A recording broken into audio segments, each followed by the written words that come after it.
The Idaho giant salamander is the largest salamander in Idaho and is endemic to Idaho and Montana, meaning they are found here and nowhere else in the world.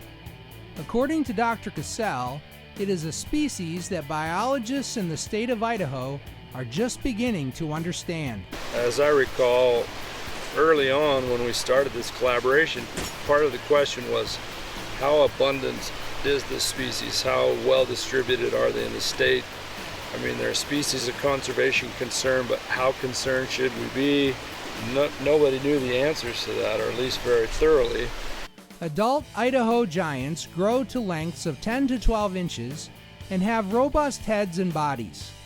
The base color of terrestrial forms is light metallic brown, overlain by blotches of dark brown, giving it a marbled appearance. They do have grooves on their sides, but they are more difficult to distinguish than those found on some other salamander species. Idaho giants are found in 3 phases. The larval phase is fully aquatic, lives in streams, and has shorter, smaller gills than those species of salamanders found in ponds and lakes.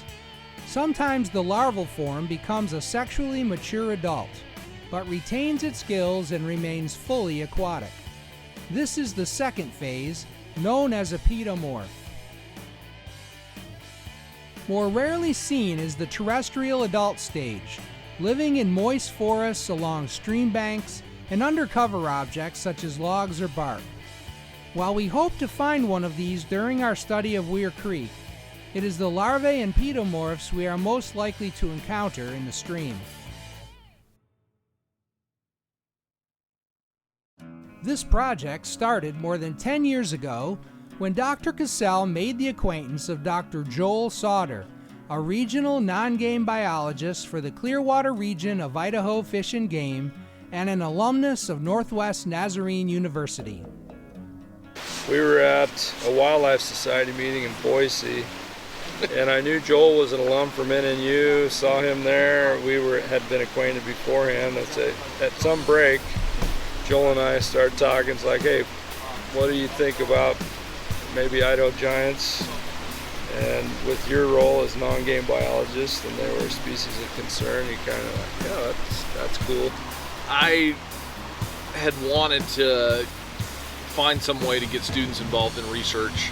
I had been blessed at my time at NNU with the ability to get out in the field, and that had really been instrumental in me getting the current career that I have, and so I was looking to provide that opportunity for students. Just by the nature of funding for non-game species in Idaho, he's not operating on a multi-million-dollar budget. At the same time, NNU's got limited access to resources, but we've got a lot of highly motivated, intelligent students that are hard workers, and so with Joel's funds that he could supply some of the equipment, and he provides meals and pit tags and things like that, and I provide the manpower through NNU students. It's a great collaboration. On the morning after our arrival, we gather in the parking area at Weir Creek. After putting on our waders and water shoes, we check to make sure we have all the gear required for the day. It's a long hike back to the parking lot if you forget something. Dr. Sauter and Dr. Cossel give some last-minute instructions before we head out, including some funny stories about some of their previous adventures.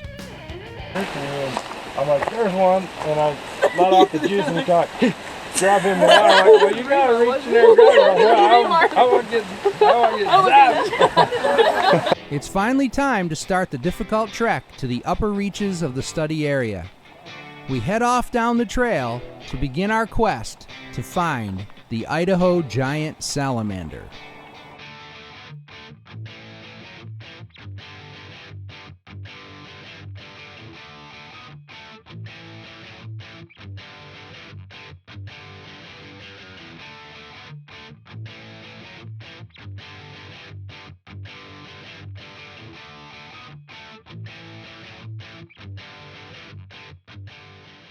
The two teams are employing a unique method of capturing Idaho giant salamanders called electroshocking. This method is most often used in fish research. but Cossel and Sauter have been using this method to capture amphibians in Weir Creek for the past 9 years. Fisheries biologists were surveying streams for fish, and occasionally they would see an Idaho giant and they'd make a note that they'd an observation of the species. They weren't sampling using a methodology designed to find salamanders. So when John and I got involved in this, we worked to find a technology or a technique that would work to find these individuals more reliably. And we did some rock rolling, which is kind of the traditional way of finding amphibians in streams, but it really is not that efficient. So we started experimenting with electrofishing and found that it really was efficient for finding Idaho giants when you shocked the right type of water. Electroshocking does not require the movement of rocks from the stream bottom or substrate, which can disturb the habitat. Instead, 2 electrodes apply a mild electric shock to sites a salamander can occupy, irritating salamanders enough to drive them from their hiding places.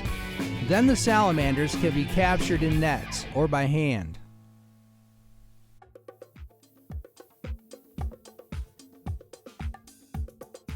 The teams walk upstream from their starting point, shocking each side of the stream as they walk along.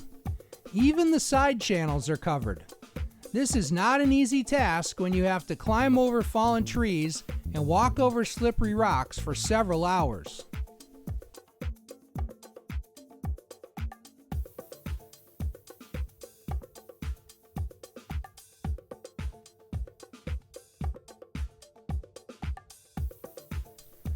After a salamander is captured, it is placed in a labeled plastic container. This, in turn, is placed in one of the live wells, spaced every 100 meters, starting at the 50-meter mark. The salamanders will be kept in the live wells until they can be measured and tagged.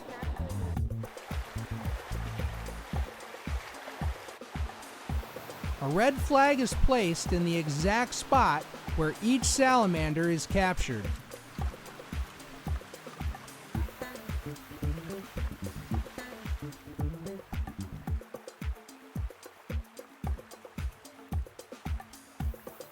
By the end of the first day, the 2 teams have captured over 100 Idaho giant salamanders over the 1,200-meter stream reach.